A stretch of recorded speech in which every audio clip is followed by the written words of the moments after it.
Un exploit de plus pour les Lions de l'Atlas. La demi-finale contre la France va se jouer ce mercredi 14 décembre. Un affrontement sportif inattendu qui soulève déjà des questions politiques. Après avoir battu la Belgique, l'Espagne et le Portugal, l'équipe nationale de football peut-elle renvoyer les Français à la maison ? France-Maroc, une rencontre d'égal à égal entre une nation et une autre qui l'a colonisée. Alors, football uniquement ou passif ? Quels enjeux géopolitiques au-delà de cette rencontre ? Passage au scan. Je suis Landry Benoît, vous écoutez le Scan, le podcast actu de Tel Quel. Et ce mardi 13 décembre 2022, je vous propose de parler football avec une analyse de cette demi-finale de Coupe du Monde entre la France et le Maroc. Le Maroc vient de devenir le premier pays africain à se qualifier pour ces demi-finales. C'est pour le Maroc, l'Afrique, tous les pays arabes, c'est pour une victoire. On est fiers de nos Lions de l'Atlas, bravo, bravo! Qui aurait misé une pièce sur un Maroc en demi-finale ? Cet enchaînement de victoires marocaines profite au pays. On voit déjà des conséquences politiques en termes de soft power. Après une année marquée par des efforts diplomatiques importants sur des dossiers tendus et des relations avec ses voisins pas toujours au rendez-vous, le Maroc se fait aujourd'hui une place sur toutes les unes du monde. Cette rencontre France-Maroc sur la pelouse qatari sera-t-elle l'occasion d'une poignée de main entre Emmanuel Macron et le roi Mohamed VI, de quoi temporiser la relation des deux pays ? Finalement, à quel point ces événements sportifs, à quel point le foot peut-il être un enjeu politique ? C'est ce que nous allons voir avec Pascal Boniface, géopolitologue, fondateur et directeur de l'Institut des relations internationales et stratégiques en France. Il a été interrogé par ma consoeur Mathilda Perroni. Bonjour Pascal Boniface. Bonjour. Maroc-France en demi-finale d'une Coupe du Monde. Est-ce qu'un jour vous auriez pensé voir cette affiche ? Non, certainement pas. C'est effectivement une surprise de voir le Maroc en si bonne position, puisque jamais aucune équipe arabe ou africaine n'avait atteint les demi-finales. Et si ce n'est pas une surprise de voir la France en demi-finale, c'est quand même un résultat qui n'était pas non plus acquis à l'avance. Donc tant pour la France que pour le Maroc, c'est un très beau résultat. Et le fait que ces deux pays très proches se rencontrent va permettre au moins une consolation à celui qui aura perdu, c'est qu'il ne sera pas totalement absent de la finale, puisque je suis sûr que la plupart des Français vont soutenir le Maroc en finale si le Maroc l'emporte mercredi soir, et que, à l'inverse, la plupart des Marocains vont soutenir la France dimanche en finale si c'est la France qui gagne la demi-finale mercredi. La qualification du Maroc en demi-finale a été célébrée en Afrique, dans le monde arabe. Pascal Boniface, cette qualif, c'est une victoire du football africain et arabe, ou c'est une victoire du football marocain, ou c'est une victoire de la formation du foot français et européen ? C'est une victoire du Maroc avant tout. C'est une victoire du Maroc, mais qui symbolise une victoire du monde arabe. Parce que plus encore que, même si le Maroc est un pays à la fois arabe et africain, bien sûr, et que je pense que le prestige du Maroc en Afrique va bénéficier de ce fait d'armes footballistique qu'il vient de remporter.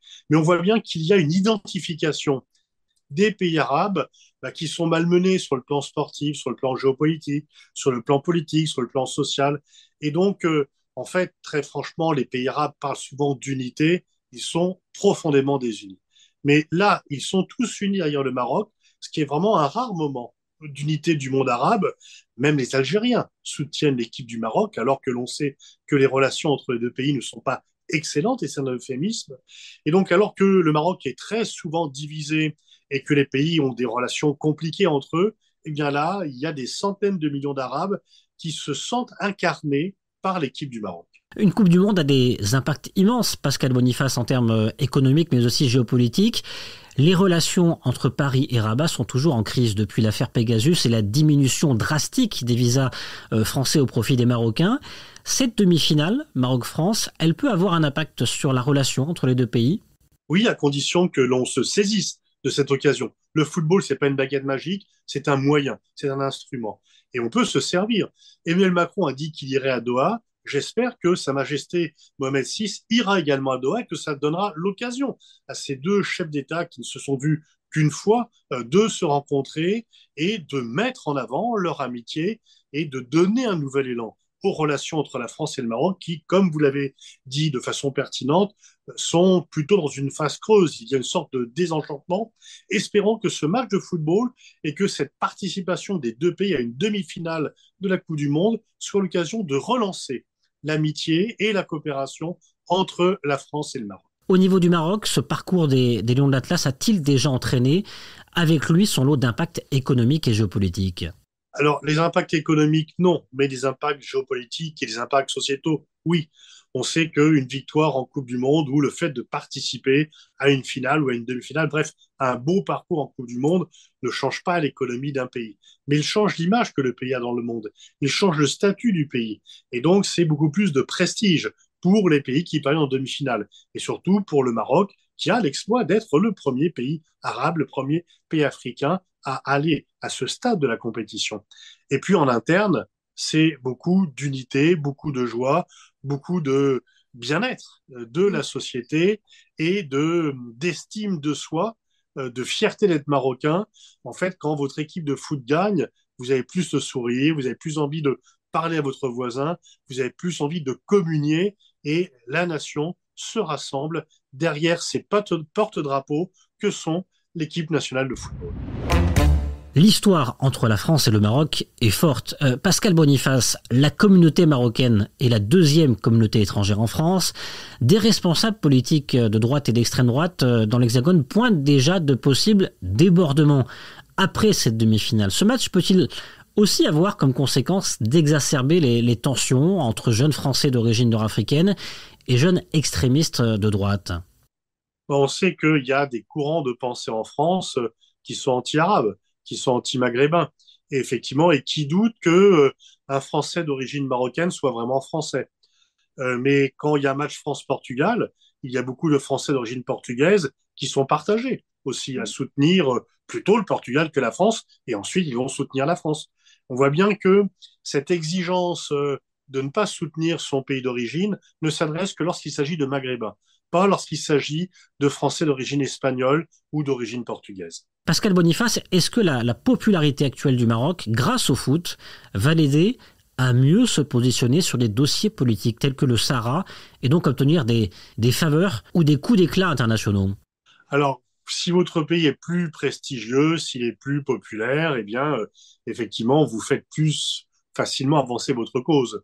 Mais je ne pense pas que la position française ou la position des autres pays sur la question du Sahara change si le Maroc gagnait la Coupe du Monde. Ça va faire du bien au pays, ça va améliorer son image, mais ça ne va pas changer la position des protagonistes ou des observateurs extérieurs ou des autres pays sur la question essentielle du Sahara. Un pays arabe, musulman, capable de battre la Belgique, l'Espagne, le Portugal, peut-être la France. Ça ouvre une nouvelle page pour le football africain et arabe. Est-ce que cette popularité va apporter, selon vous, au Maroc assez de moyens pour enfin organiser un mondial de football et donc le mondial de 2030? Ça sera un argument de plus. On sait quand même que le Maroc a été spolié de l'organisation de la Coupe du Monde 2026 suite à des manœuvres de Donald Trump qui a menacé les pays qui ne voteraient pas pour les de sanctions. Et certains pays arabes, de peur de ces sanctions américaines, ont voté pour la candidature des États-Unis au lieu de voter pour le Maroc. Là, on peut dire qu'il y avait déjà un très bon dossier, les infrastructures hôtelières, de transport, sportives du Maroc sont excellentes. Avec là en plus un très beau parcours de l'équipe nationale, c'est un argument de plus. Ce mondial au Qatar, premier mondial organisé par un pays arabe, fait couler beaucoup d'encre. A contrario, le Maroc illustre un islam modéré. Les joueurs marocains ont mis en avant leur fair-play, ont préservé l'image de l'islam en s'agenouillant pour la prière aux fins de match. Le Maroc, Pascal Boniface, peut-il devenir un nouvel ambassadeur de l'islam? Oui, mais comme vous l'avez peut-être, effectivement, il y aurait moins de critiques, mais il y aurait quand même des critiques, puisque vous avez vous-même souligné le fait que certains responsables politiques français mettent en garde contre des commémorations de joie de la part de Français d'origine marocaine ou de Marocains vivant en France. Et donc, il y a ça peut-être qu'il y aurait, le Qatar est un pays spécifique, le Maroc est un pays différent. Peut-être que si le Maroc a été désigné, il y aurait moins de critiques. Je pense qu'il y aurait quand même, parce que il y a en France certains responsables qui ont un problème avec l'islam, tout simplement. Merci Pascal Boniface. Peu importe donc le résultat du Maroc contre la France, le pays aura en tout cas gagné en popularité en termes d'image. Allez les Lions!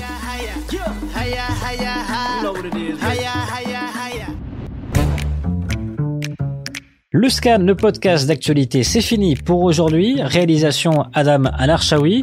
Et n'hésitez pas à vous abonner sur le site telquel.ma et à nous retrouver chaque jour du lundi au vendredi sur toutes les applications de plateformes de podcast et de streaming.